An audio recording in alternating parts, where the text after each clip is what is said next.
नमस्कार, आप देख रहे हैं गुड न्यूज टुडे। शाम के 4 बज चुके हैं और 4 बजे हम आते हैं, यानी मैं अनंत भट्ट और मेरे साथ मेरी सहयोगी श्वेता, और हम लेकर आते हैं 2 दूनी 4, 2 एंकर और चारों दिशाओं की खबरें। और मकसद केवल एक कि कोई भी खबर शाम तक, कोई भी अपडेट आपसे छूट ना जाए। बिल्कुल, जैसा कि अनंत ने आपको बताया, इस खास बुलेटिन में हम ख्याल रखते हैं इस बात का कि दिन भर की जो तमाम बड़ी खबरें हैं जिस पर नजर बनी हुई है हर किसी की, वो तमाम बड़ी खबरें इस बुलेटिन में हम लेकर के आए ताकि कोई भी अहम खबर आपसे छूट ना जाए। तो चलिए शुरुआत करते हैं आज की पहली बड़ी खबर से।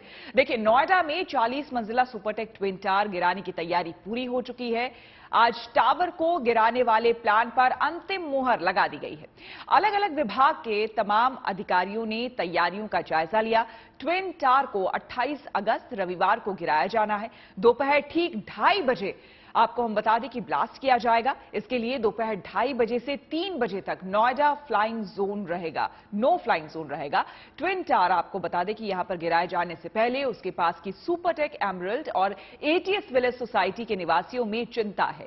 इसी को देखते हुए नोएडा डेवलपमेंट अथॉरिटी की सीईओ और आईएएस अफसर ऋतु माहेश्वरी ने आसपास कि सोसाइटी में रहने वाले लोगों से बातचीत की। तमाम अधिकारियों के साथ उन्होंने मीटिंग की और ये सिलसिला लगातार जारी है। दरअसल कोशिश ये की जा रही है कि बिल्कुल फूल प्रूफ तरीके से इन अवैध टावर्स को, भ्रष्टाचार के इन टावर्स को गिराया जाए, क्योंकि मिली भगत से ये टावर्स तैयार हुए, सुप्रीम कोर्ट का आदेश आया और अब इनके ढहने की बारी है।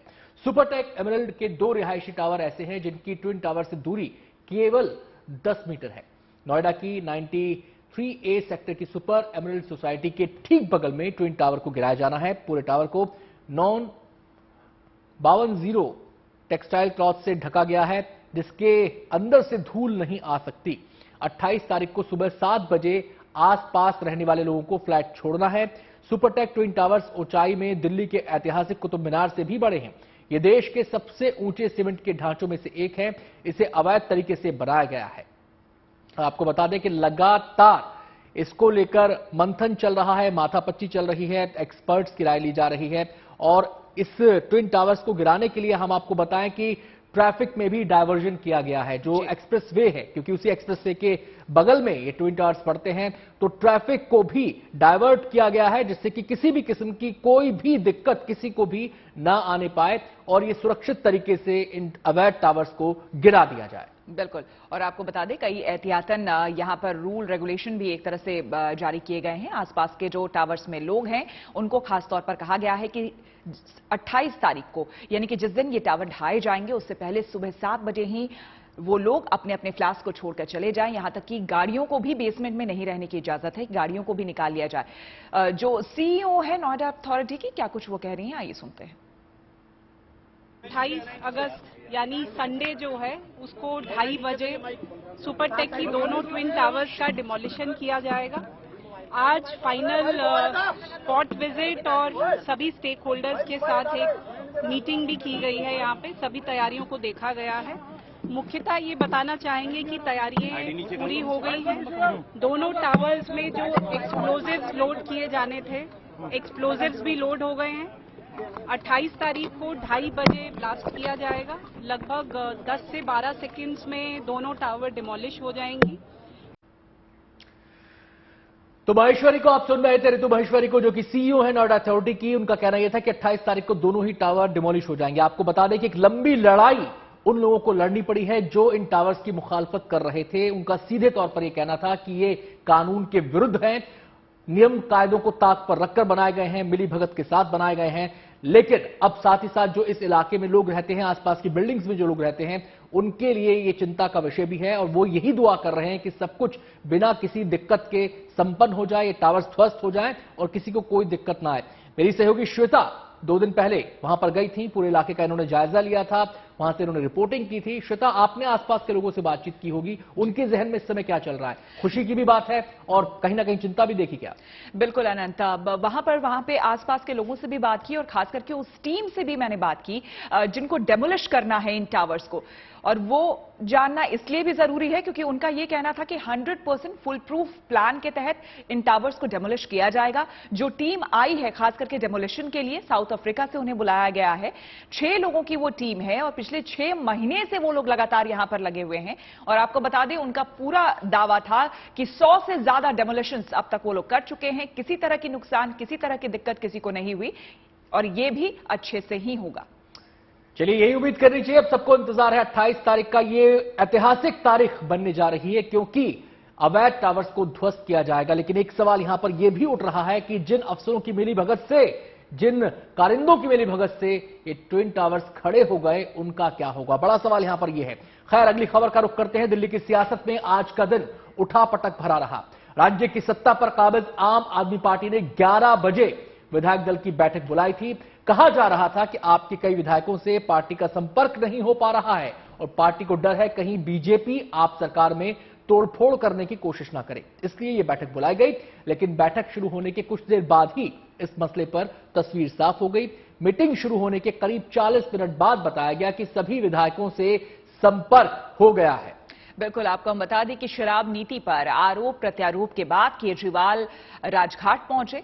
बीजेपी को निशाने में साधते हुए कहा गया कि राजघाट पर शुद्धिकरण अभियान चलाएगी। शराब घोटाले वाले बापू की समाधि पर जा रहे हैं, ये बीजेपी ने कहा। आप विधायक आतिशी मरलेना ने आरोप लगाया है कि बीजेपी दिल्ली की सरकार को गिराने की कोशिश कर रही है। विधायकों को पैसों का ऑफर दिया जा रहा है। तो आपको बता दें कि शराब घोटाला सामने आया जिसको लेकर मनीष सिसोदिया घिरे हुए हैं लगातार। और आतिशी मरलेना क्या कुछ कह रही हैं, जरा सुन लेते हैं। भारतीय जनता पार्टी कई दिनों से कोशिश कर रही है कि आम आदमी पार्टी को, दिल्ली सरकार को गिरा सके। हमारे विधायकों को पैसे के ऑफर दिए जा रहे हैं, धमकियां दी जा रही हैं। दिल्ली के उप मुख्यमंत्री को भी धमकी दी गई थी। उनको भी कहा गया था कि अगर तुमने हमारा ऑफर नहीं एक्सेप्ट किया तो फिर ये केसेस आगे बढ़ेंगे, नहीं तो केसेस विड्रॉ कर लिए जाएंगे। लेकिन ये आम आदमी पार्टी को तोड़ने का, दिल्ली सरकार को गिराने का पहला प्रयास नहीं है। भारतीय जनता पार्टी पहले भी कई ऐसे ऑपरेशन लोटस करने की कोशिश कर चुकी है, आज तक नाकाम रही है, आगे भी नाकाम रहेगी। वहीं आपके विधायकों की मीटिंग को बीजेपी ने ड्रामा करार दिया है। बीजेपी की तरफ से आम आदमी पार्टी पर निशाना साधा गया। बीजेपी पर विधायकों के खरीद फरोख्त के आरोप पर बीजेपी नेता कपिल मिश्रा ने कहा है कि मनीष सिसोदिया ने शराब की चोरी की और उसी से लोगों का ध्यान भटकाने के लिए आम आदमी पार्टी की सरकार ये तमाशा कर रही है। जिस सरकार का डिप्टी सीएम शराब माफिया के हाथों बिक चुका हो, जिस सरकार का मंत्री जेल में हो, वहां खरीद फरोख्त की बातें बकवास है।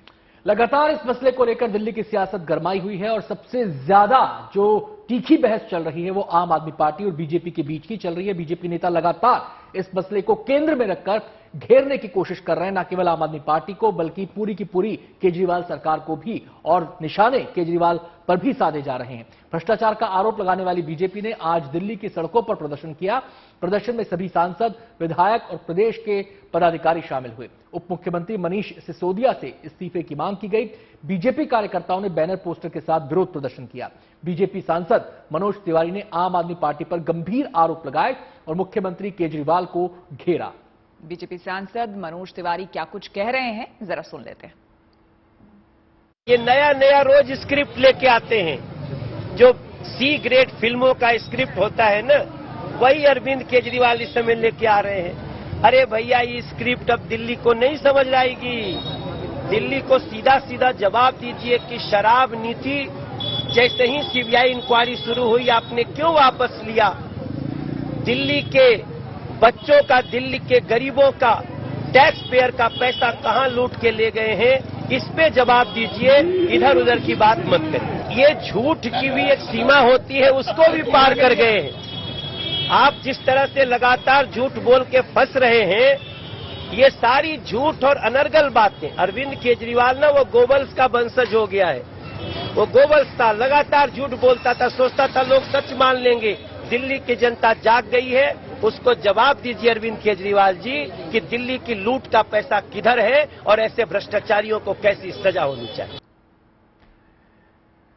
वैसे सियासत की गर्मी केवल दिल्ली में ही नहीं दिखाई दे रही है, झारखंड की सियासत में भी इन दिनों उबाल है। सीधे रुख करेंगे झारखंड का। झारखंड के मुख्यमंत्री हेमंत सोरेन को बड़ा झटका लगा है। दरअसल निर्वाचन आयोग ने झारखंड सीएम हेमंत सोरेन की सदस्यता रद्द करने की सिफारिश राज्यपाल को भेजी है। चुनाव आयोग ने लाभ के पद पर होने के आरोपों पर अपनी राय भेजी है। माना जा रहा है कि सीएम हेमंत सोरेन की विधानसभा सदस्यता खतरे में पड़ सकती है।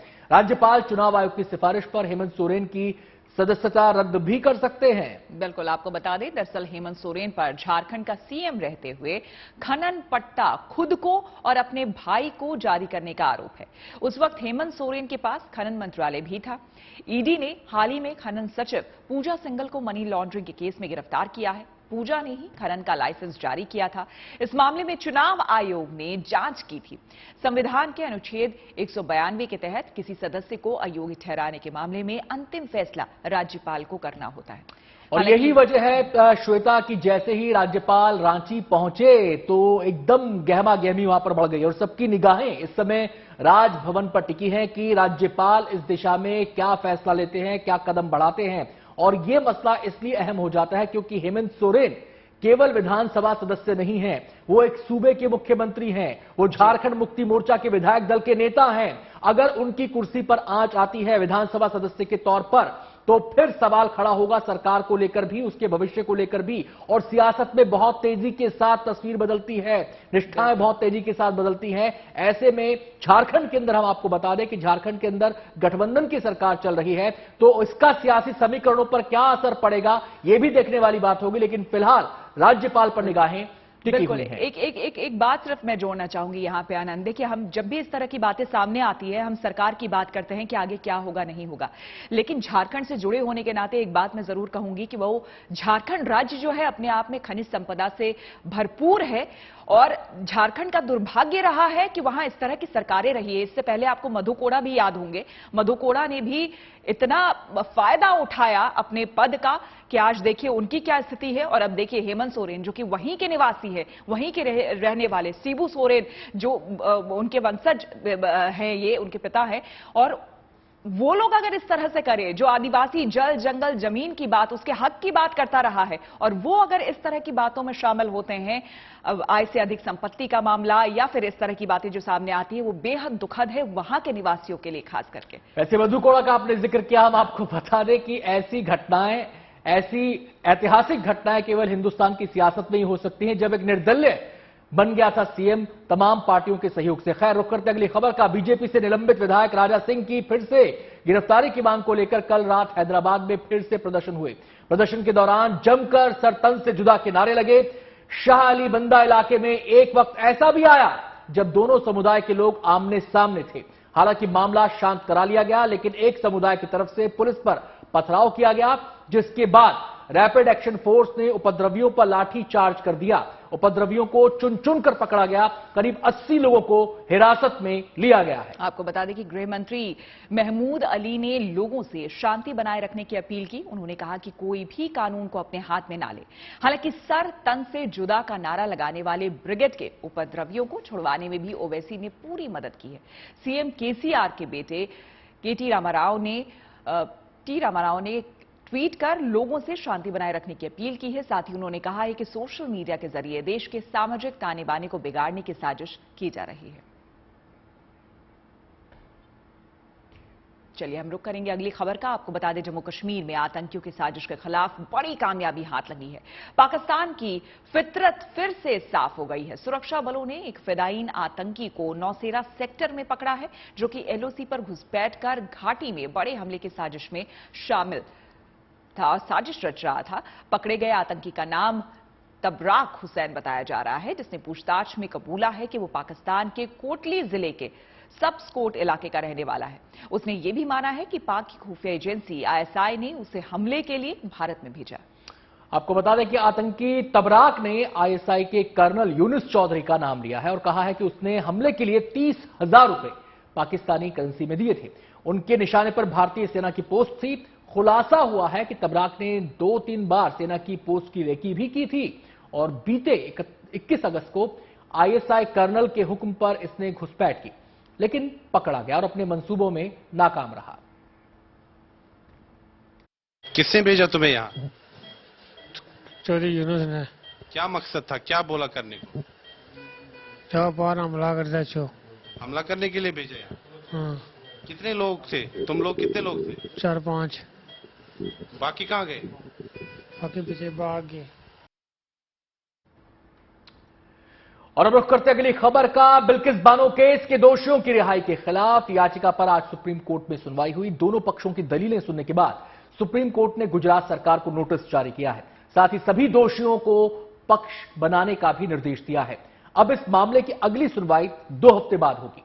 आपको बता दें कि गोधरा कांड के बाद गुजरात में दंगे भड़क गए थे और इसी दंगे के दौरान बिल्किस बानो के परिवार के 7 सदस्यों की हत्या कर दी गई थी।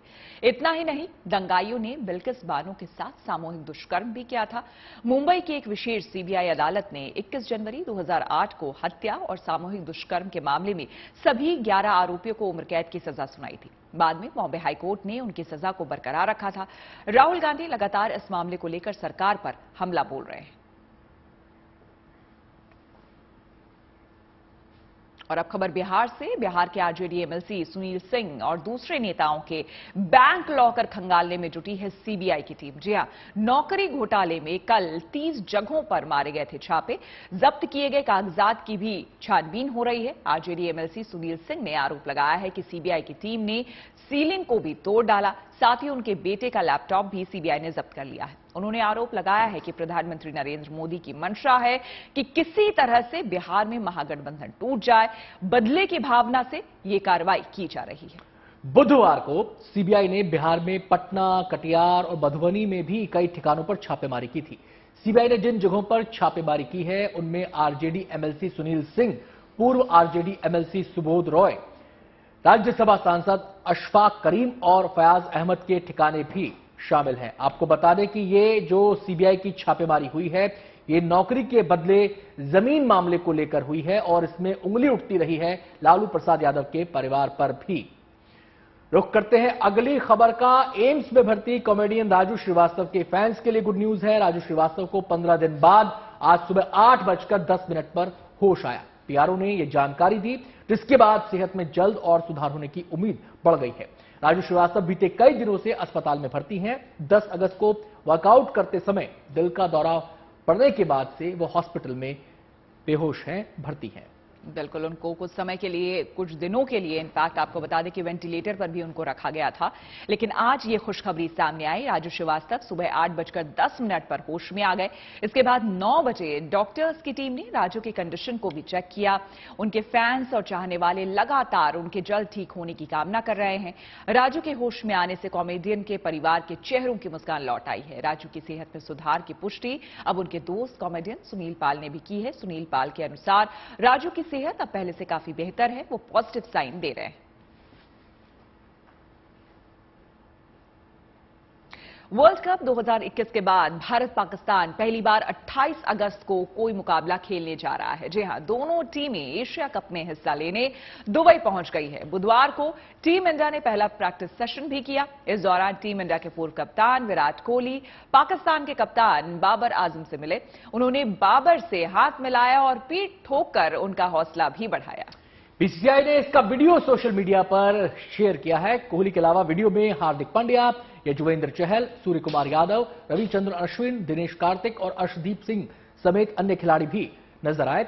चहल और हार्दिक ने अफगानिस्तान के खिलाड़ियों से मुलाकात की। बाबर इस समय दुनिया के टॉप बल्लेबाजों में से एक हैं। वहीं कोहली फिलहाल फॉर्म के लिए संघर्ष कर रहे हैं।